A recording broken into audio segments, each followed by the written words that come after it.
Radio J. Radio J.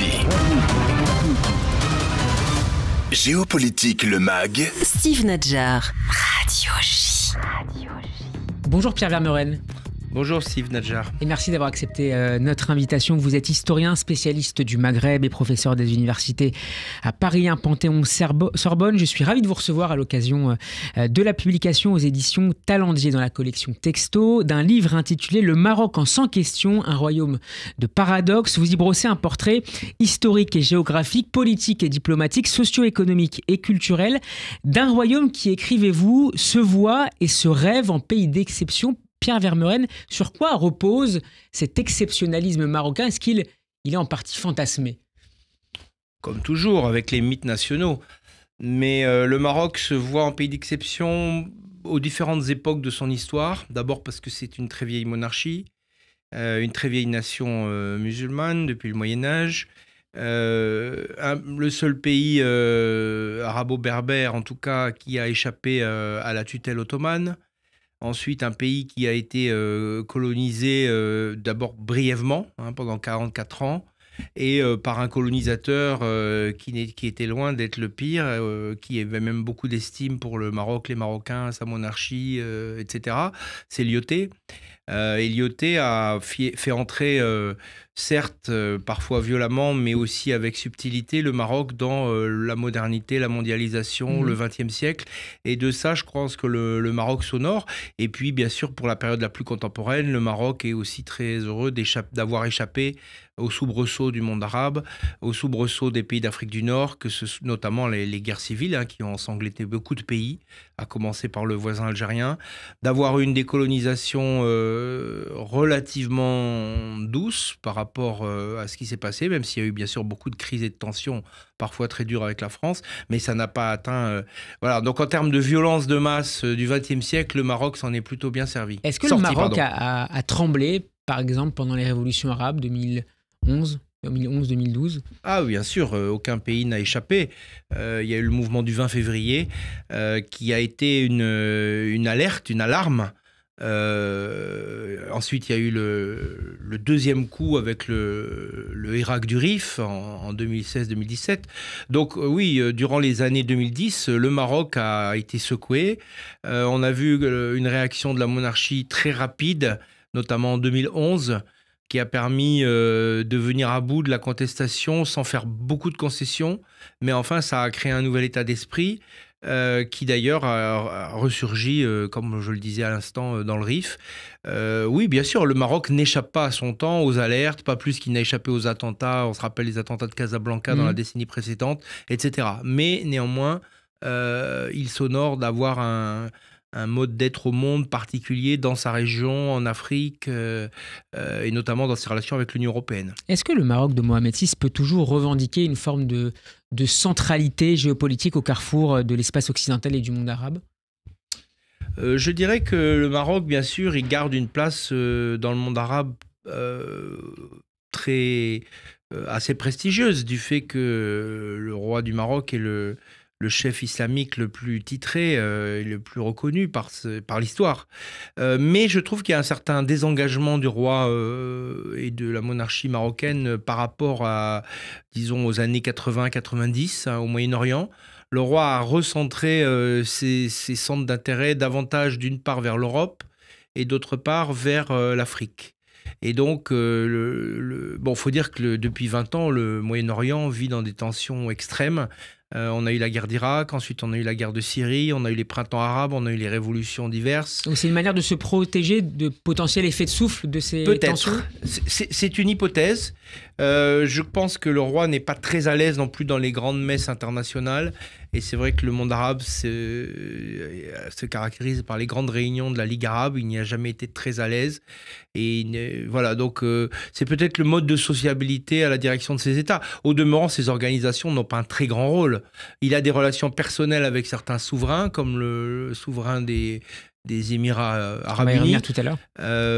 Mais voilà, ça se place plus maintenant sur un mode monarchique, sur un mode bilatéral, que sur un mode du nationalisme arabe, qui était la mode des années 60-70 et que Hassan II était bien obligé de suivre, mais qui aujourd'hui, on a un peu tourné la page. En termes de personnalité et de manière d'exercer, d'incarner le pouvoir, qu'est-ce qui distingue Mohamed VI de son père Hassan II? C'est un roi très secret, qu'on connaît peu parce qu'il s'exprime peu dans la presse, dans les médias, pour ainsi dire jamais en réalité. Malgré bien sûr les célébrations officielles avec des lectures de discours, j'allais dire académiques, mais c'est un roi dont on parle beaucoup bien sûr dans les médias marocains, mais il n'a jamais fait de confession à la presse marocaine. Voilà, on sait qu'il est là, qu'il voyage beaucoup. Ça, c'est une deuxième différence. Il voyage beaucoup, il est très mobile. Alors, dans le Maroc, d'une part, mais aussi en France, dans le monde, aux États-Unis, en Afrique, chez ses amis. Actuellement, on dit qu'il se fait construire une résidence à Zanzibar.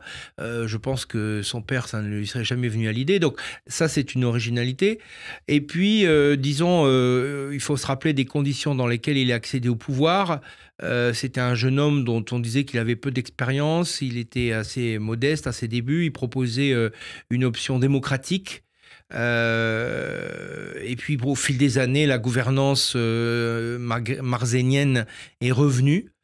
D'autant plus qu'il a fallu affronter beaucoup de crises, à la fois avec une fermeté et un certain tact, parce que bon, il y a eu les attentats, il y a eu la crise mondiale économique de 2008, il y a eu encore une fois, bon, il y a eu 2 tremblements de terre, il y a eu le printemps arabe, il y a eu les tensions du Rif, il y a eu le Irak algérien, enfin, ça, plus la guerre en Syrie, donc ça fait quand même beaucoup, les attentats en Europe.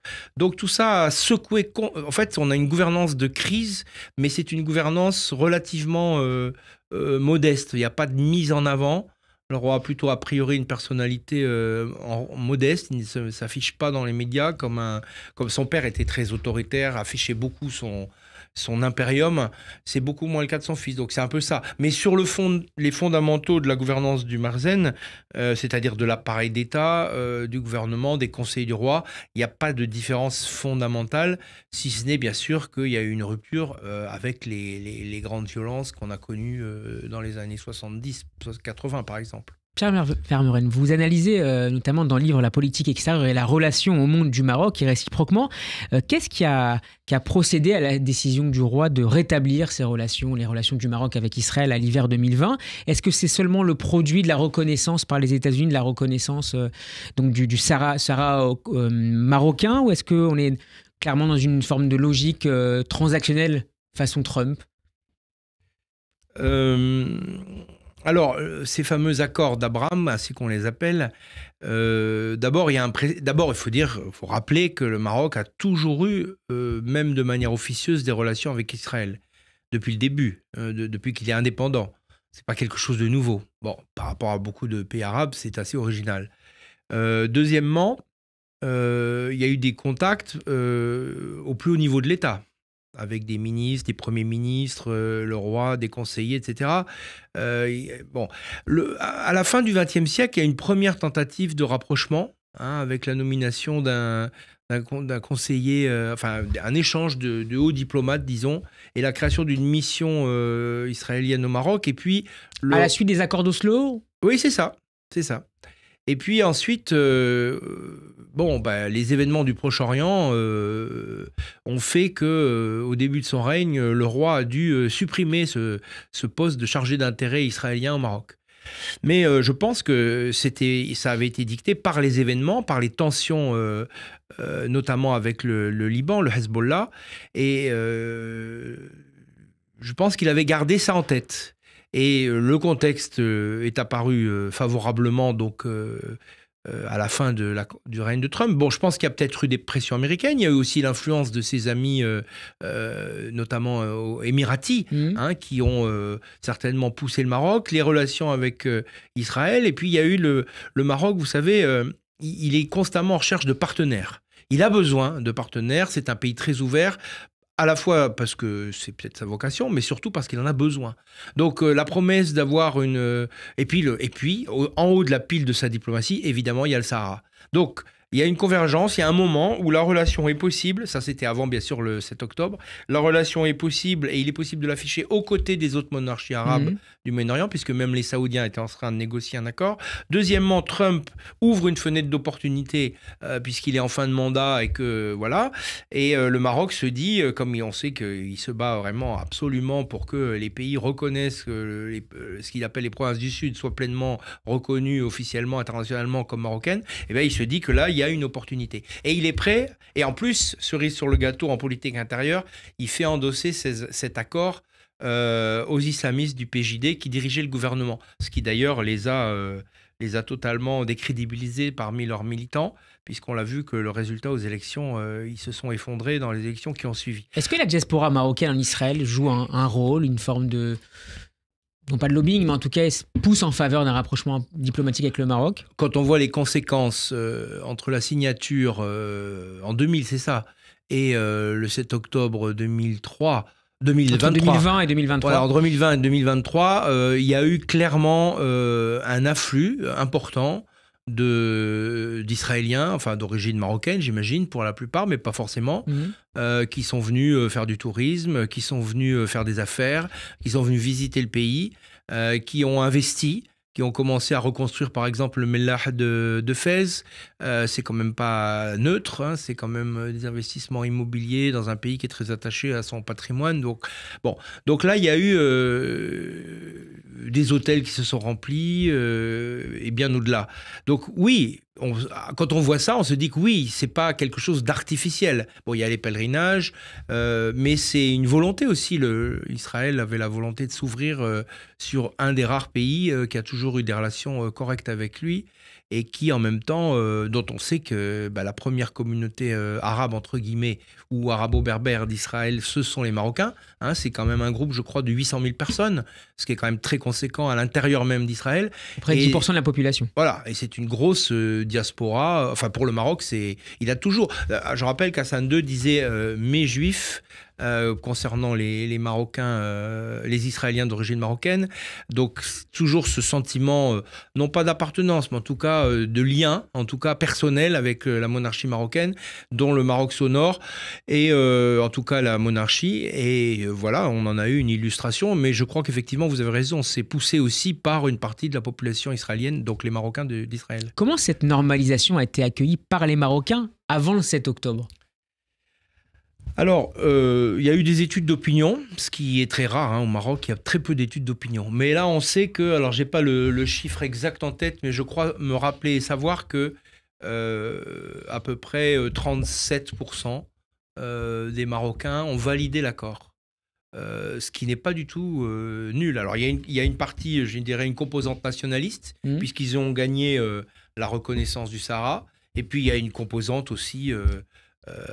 cette identité, le nationalisme marocain est un sentiment très puissant.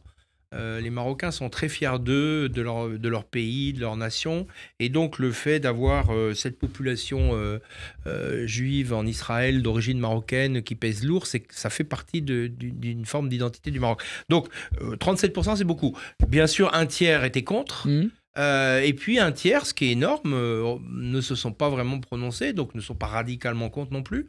Ça veut dire que quand même le groupe le plus important des trois, c'est le groupe qui a soutenu ces accords. Alors je pense qu'évidemment, si on fait les études aujourd'hui, on n'aurait pas les mêmes chiffres. J'allais y venir. Qu'est-ce que les massacres du 7 octobre par le Hamas en Israël et la guerre de Gaza ont changé de ce point de vue-là? Est-ce que cette guerre fragilise politiquement Mohamed VI ou du moins fragilise sa politique d'ouverture à l'égard d'Israël?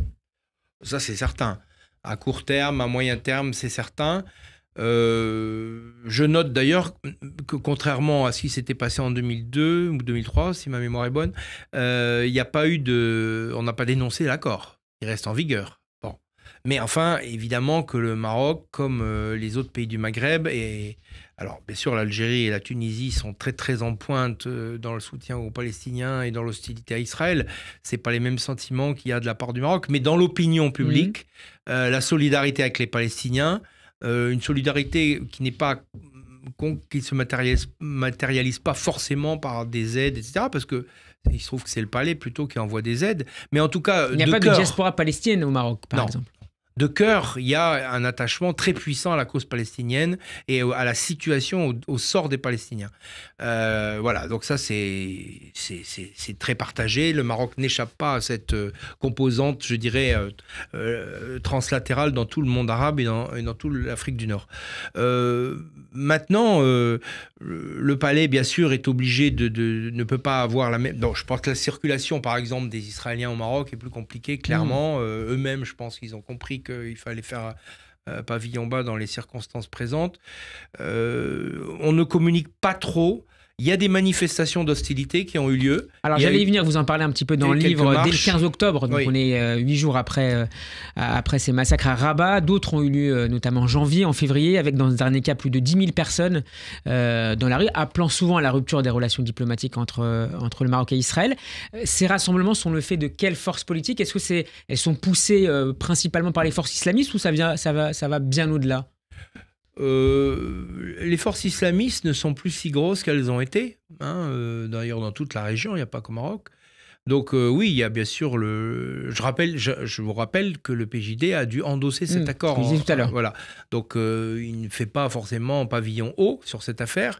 Bon, bien sûr, dans l'opinion islamiste, il y a une hostilité évidemment à ces accords. Je pense que ça va au-delà, parce qu'il y a une composante un peu nassérienne, un peu, si ça dit encore quelque chose à quelqu'un, de parler des nassériens. Oui. Ici, oui. Il y a une composante nassérienne d'une partie de l'intelligentsia marocaine qui est sur des positions très pro-palestiniennes, et ça, c'est des fractions à l'intérieur de l'Istiqlal, à l'intérieur de l'USFP, etc. Notamment, et puis aussi dans une petite partie de l'extrême gauche marocaine, bien sûr, qui marque sa solidarité. Donc, c'est des franges politiques. Là, une grande partie de la population aujourd'hui marocaine échappe à ces catégorisations politiques. Mais il y a toujours des appareils qui sont très vigilants sur ces questions et qui sont bien sûr dans une opposition radicale à ce qui se passe en ce moment du côté de la bande de Gaza. Pour autant, on a vu dans le passé des manifestations monstres contre ce qui se passait quand il y a eu la guerre, par exemple, contre le Hezbollah. Il y a la guerre de 2006. Voilà, il y a eu des centaines de milliers de personnes qui ont manifesté dans les rues. Là, c'est pas le cas. Mais ça ne veut pas dire qu'en souterrain, il n'y a pas une hostilité. Ils ont bien compris, les Marocains... Il n'y a pas de limitation de ces mobilisations par le pouvoir marocain d'une manière ou d'une autre?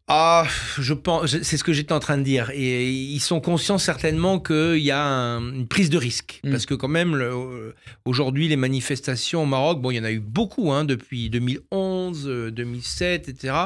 Les manifestations sont très encadrées, très contrôlées, la population aussi. Manifester en faveur des Palestiniens, ça serait exprimer une forme de critique aussi du pouvoir? Ah bah oui, parce que si vous voulez, c'est quand même le pouvoir qui a signé cet accord. Il a pris un risque. Ça a été beaucoup commenté à l'époque. Comme je vous ai dit, on a remarqué qu'une partie non négligeable du peuple marocain soutenait. Mais enfin, c'est très fragile. Parce que si vous voulez, dans le reste du monde arabe, en tout cas dans le reste du Maghreb même, il y a une surenchère. Voilà, le Maroc n'échappe pas à cela, il y a la solidarité islamique. Bon, ce qui est compliqué, c'est que le roi, il est aussi, on en reparlera, mais c'est le président aussi du comité Al-Quds, donc il a des liens privilégiés avec les Palestiniens aussi. Et des distributions alimentaires vont être organisées pendant le Ramadan, sont déjà organisées. Absolument. Ce qui est très courant au Maroc, mais évidemment là, avec cette dimension internationale en plus. Voilà, donc en fait, la monarchie marche sur des œufs. Manifestement, les oppositions aussi. La police aussi. Et donc, il y a une espèce d'attente. C'est difficile de savoir ce qu'il en restera quand cette guerre sera terminée et les traces, vous voyez, parce qu'on ne peut pas jouer les mages ou les prophètes. Mais bien sûr qu'il y a eu un tournant, qu'on n'est plus dans les mêmes dispositions d'esprit pour une grande partie, et que le palais, par exemple, moi je situe la réconciliation avec la France, dont on parlera tout à l'heure, et avec certains pays européens. Je mets ça aussi dans l'obligation du Maroc de se repositionner par rapport à ces... Parce qu'à un moment, il s'est dit, le palais, bon, on va miser sur les monarchies du Golfe, les Émirats, Israël. On aura Israël, la technologie, on aura les Émirats qui seront les capitaux, les Américains, l'ouverture internationale. Tout ce que procurait un peu la France et l'Europe avant. Donc il s'est dit, il y a un plan B. Mais dans la situation actuelle, le plan B n'est pas si flamboyant. D'abord parce que les capitaux arabes, personne ne les contrôle. Deuxièmement, parce qu'Israël est en difficulté et parce que les États-Unis, de toute manière, ils ne sont pas très investis dans la région et au Maroc en particulier, même s'ils ont une affection, mais voilà. Donc, du coup, le retour de la France en grâce, si je puis dire, c'est à mettre dans cet équilibre. Le Maroc a annoncé hier avoir été le premier pays à être autorisé par Israël à livrer de l'aide humanitaire par voie terrestre en direction de la bande de Gaza. 40 tonnes de produits de première nécessité livrés par avion ont été chargés dans des camions pour atteindre ensuite le point de passage de Kerem Shalom, tout près de la frontière égyptienne, au sud de la bande de Gaza. Quel message politique est envoyé à travers cette communication, à la fois dans le souci des Palestiniens et de la relation aussi entre Israël et le Maroc, à travers cette autorisation?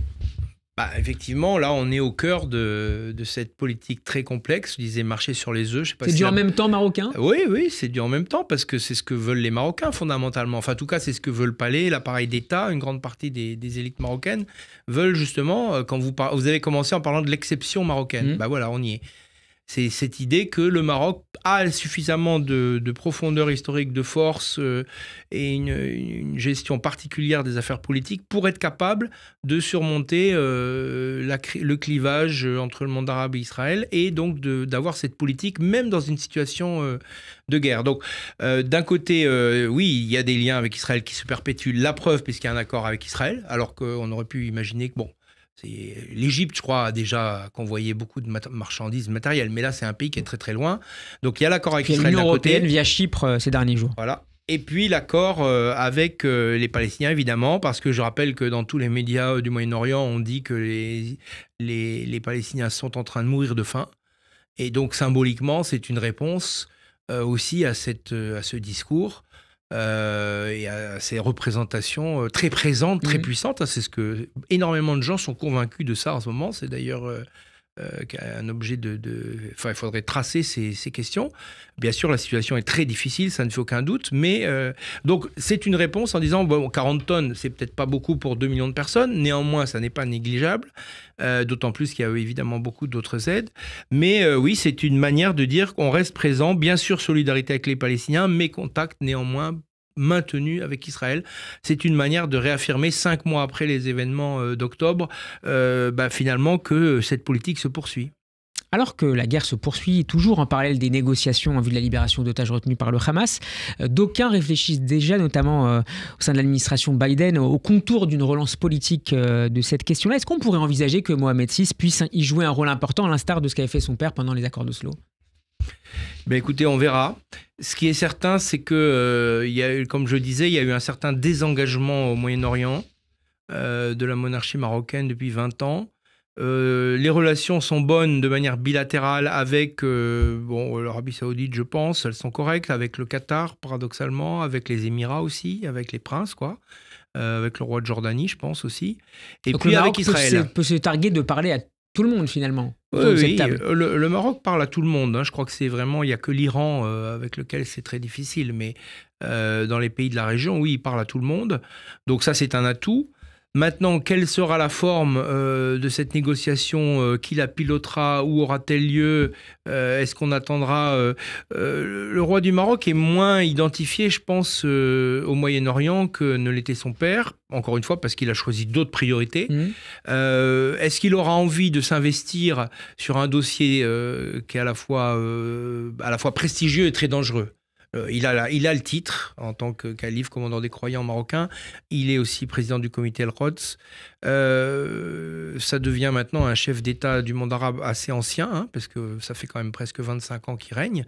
Alors que beaucoup d'autres ont dû quitter le pouvoir, notamment à la suite de la révolution arabe. Donc il a aussi un prestige de ce fait. Mais il faudra voir si le Maroc peut y trouver un intérêt et si lui-même a envie de s'investir. Il n'y a pas de réponse à cette question aujourd'hui. Je pense que ça dépendra beaucoup des conjonctures, des circonstances et de la manière dont la guerre va se déboucler, parce que pour l'instant, on est toujours dedans. plus globalement, Pierre Vermeuren, vous soulignez dans le livre la prudence du Maroc à l'égard de nombreux pays du monde musulman, méfiant vis-à-vis de la Turquie et du Hamas et globalement des frères musulmans, perplexe face à l'Égypte, hostile à l'Iran, vous l'avez dit à l'instant, et à ses proxys. Cette diplomatie marocaine, est-ce qu'elle risque malgré tout une forme d'isolement? Est-ce qu'elle peut considérer comme suffisant le soutien des monarchies du Golfe et des États-Unis alors que Donald Trump pourrait revenir au pouvoir? Est-ce que c'est un motif d'inquiétude d'ailleurs, ce retour éventuel? Alors, le Maroc, effectivement, dans le monde arabe nouveau, n'est pas très à l'aise. D'abord parce que les alliances de guerre froide ont rejoué depuis la guerre en Syrie. On a vu rejouer l'alliance entre les Syriens, les Russes, les Algériens, par exemple. Bon, le régime de Damas, c'est compliqué. Ensuite, l'Irak a été plus ou moins pris en main par les chiites. Bon, c'est pas l'Irak, c'est pas l'Iran, mais enfin, c'est quand même des chiites. Le Hezbollah, très compliqué. La Tunisie est passée plus ou moins sous les mains de l'Algérie. La Mauritanie aussi a des rapports pas privilégiés avec l'Algérie. Bon, il reste l'Égypte. La monarchie du Golfe, ça c'est bon. Il y a une alliance des monarchies. Les 8 monarchies arabes, il y a une solidarité, bien que les relations avec le Qatar soient compliquées. Les relations avec la Turquie sont assez bonnes. Mais en même temps, le Maroc sait très bien ce qu'il en est, des ambitions d'Erdogan et aussi de sa politique d'islamisation ou de salafisation plutôt. Bon, alors il reste l'Égypte. L'Égypte, c'est le gros morceau parce que d'abord c'est le centre de la région, c'est le centre du monde arabe. C'est un pays qui n'avait pas de bonnes relations avec le Maroc à l'époque de Nasser, et pour cause, puisque les deux pays s'étaient fait la guerre de manière interposée. Mais, et puis l'Égypte était pro-algérienne depuis la guerre d'Algérie. Mais elle est incontournable aujourd'hui et on sait très bien qu'elle est soutenue à bout de bras par les monarchies du Golfe, par les Émirats, par l'Arabie Saoudite. Donc le Maroc n'est pas indifférent à cela. Le Maroc aussi, comme l'Égypte, est fortement soutenu d'ailleurs par ces monarchies. Pas à bout de bras, mais il est soutenu. Donc il y a peut-être là une dimension intéressante. Mais c'est vrai que le Maroc a perdu des partenaires, des alliés, et dans un monde... Bon, on n'a pas parlé du Yémen, on n'a pas parlé de la Libye, on n'a pas parlé du Liban qui est ruiné, de la Tunisie qui est exsangue, donc ça fait beaucoup. Vous voyez, donc le monde arabe est très fragmenté, et du coup, le Maroc n'est pas en position d'avoir... voilà, les intérêts de tous ces pays sont très divergents, très contradictoires, certains n'ont même plus d'interlocuteurs. Bon, du coup, il est à l'aise avec les monarchies, et l'Égypte, voilà, mais ça se réduit à ça aujourd'hui. Qu'en est-il de la France? On peut lire depuis quelques semaines qu'Emmanuel Macron souhaite réchauffer ses relations avec le Maroc, alors que les rapports avec Alger sont toujours extrêmement compliqués. Ça devenait urgent, Pierre Vermeuren? Est-ce que ce réchauffement, ce rapprochement, ces tentatives de dialogue plus abouties avec le Maroc vous paraissaient nécessaires, urgents? Oui, si ça a lieu, c'est que c'était urgent, puisqu'on était en septembre au creux de la crise, à l'acmé de la crise. Bon, il y a eu le 7 octobre, et les deux pays, au bout de quelques mois, en ont tiré des conclusions. Comme je l'ai dit, le Maroc, pour les raisons évoquées tout à l'heure, et la France aussi. La France, de toute manière, elle doit avoir des relations correctes, à la fois avec l'Algérie, avec le Maroc. Elle ne peut pas, du fait de l'immigration, du fait de la proximité, du fait de tout un tas de choses, du fait de l'islam de France, etc., etc., elle ne peut pas se brouiller avec les deux. Le curseur a été beaucoup poussé depuis François Hollande en direction de l'Algérie. Ça a entraîné la fureur du Maroc. Donc, l'Élysée est conscient qu'il faut revenir, il faut ramener le curseur vers le Maroc, s'il ne veut pas dire, bien sûr, se fâcher avec l'Algérie. Voilà, donc il y a une convergence. Se rabibocher, si vous me permettez l'expression, avec les deux capitales, c'est compliqué? Non, ils vont y arriver parce qu'ils ont des intérêts objectifs, que ce soit au Sahel, que ce soit en Europe, etc., en Méditerranée. Donc, ils doivent, et puis justement, ce conflit au Moyen-Orient aussi les rapproche. Paradoxalement, parce que la France aussi est très embêtée entre les deux. Voilà. Donc du coup, ce lien entre le Maroc et la France est réactivé, je dirais pour des bonnes raisons essentiellement. Et puis parce que, bon, c'est aussi, il ne faut pas se leurrer, c'est aussi une querelle directe entre le roi et le président. Et du coup, c'est une querelle personnelle, mais elle a trop d'interférences pour pouvoir être supportable longtemps. Les Marocains, à un moment, ont dit ça va durer 3 ans, on va attendre. Mais 3 ans, c'est très très long dans le monde d'aujourd'hui. Donc il faut y aller maintenant. Qu'est-ce qu'on reproche directement à Emmanuel Macron, puisque vous parliez aussi d'une opposition de personnalité, ou en tout cas de relation froide entre le monarque marocain et le président de la République? D'abord, je pense qu'ils ont des personnalités très différentes. Hein, il y en a un qui parle, je ne vais pas dire tout le temps, mais beaucoup, et un qui ne parle pas. Bon. Mais au-delà de ça, il y a bien sûr l'affaire Pegasus. L'affaire Pegasus a engagé les deux hommes pas dans un conflit, mais en tout cas dans une incompréhension. Voilà, il y a vraiment une incompréhension. C'est difficile de savoir les tenants et les aboutissants. Toujours est-il que les deux se sont vexés et ont décidé de claquer la porte d'une certaine manière. Bien sûr, il y a d'autres affaires, mais c'est la principale. Bien sûr, le rapprochement entre la France et Alger n'a pas du tout été du goût de Rabat, d'autant plus que, je le rappelle, je ne t'en ai pas parlé à l'instant, mais les relations entre Alger et Rabat sont exécrables. C'est-à-dire on atteint des sommets d'insultes par presse interposée. Voilà, donc la France est très ennuyée de cette situation. Le Maroc l'a repoussé en disant « Regardez, vous associez à des gens qui ne vous rendront jamais d'estime, etc. Donc, revenez à la raison. » Bon, les choses ne se passent pas comme ça, parce qu'encore une fois, la France n'a pas le choix. Elle doit avoir des relations avec les deux. Mais bon, voilà. Donc, la sagesse revient avec l'idée que, de toute manière, on est allé trop loin, on est trop engagé, il y a trop de dossiers en commun. Et puis, il y a le Sahel aussi. Il ne faut pas oublier que la France a été chassée du Sahel depuis 2 ans.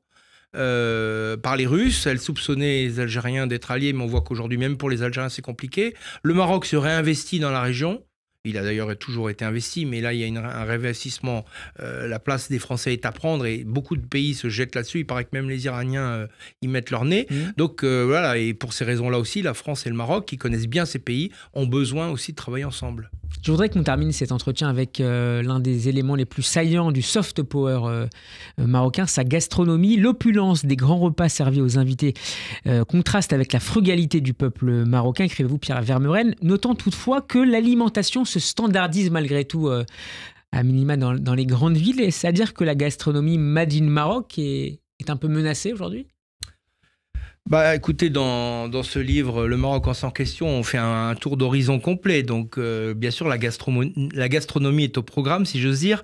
Quand vous êtes invité par des autorités marocaines, des pouvoirs constitués, je ne parle même pas du palais, l'opulence règne en maître. Hein, d'ailleurs, c'est partie de l'hospitalité des grandes familles marocaines. C'est énormément de travail, énormément de temps, beaucoup de domesticité, beaucoup de femmes qui travaillent des journées et des semaines entières. Et les femmes marocaines qui nous écoutent certainement le savent bien. Et elles le savent très bien. Et dans le monde moderne, dans les petits appartements, avec des femmes qui travaillent, des budgets plus pauvres, beaucoup d'inflation, bien sûr, pour une grande partie du peuple, ça n'est pas quelque chose ni d'ordinaire, ni même de fréquent. Voilà, donc du coup, oui, il y a une standardisation alimentaire comme partout dans le monde, mais bien sûr, pour ceux qui en ont les moyens et pour ceux qui sont les invités, il y a toujours une part un peu royale. C'est toujours un élément de soft power pour le pouvoir. Ah, c'est évident. C'est évident que l'hospitalité à laquelle ont succombé tant d'hommes politiques français, par exemple, bon, vous savez, c'est ce que faisait la Troisième République, hein. C'est pas nouveau non plus, c'est de la diplomatie gastronomique. Alors là, c'est pas du vin, c'est plutôt du thé, des petits gâteaux, etc. Et beaucoup de viande, c'est quelque chose qui fait partie de la diplomatie. On oublie. C'est pour ça que d'ailleurs que les plus grandes cuisines sont toujours dans les plus grands empires, que ce soit à Pékin ou partout. Plus un roi est prestigieux, et plus une culture monarchique ou impériale est prestigieuse, et plus sa cuisine est abondante et succulente. Le Maroc n'échappe pas à la règle. C'est une vieille tradition.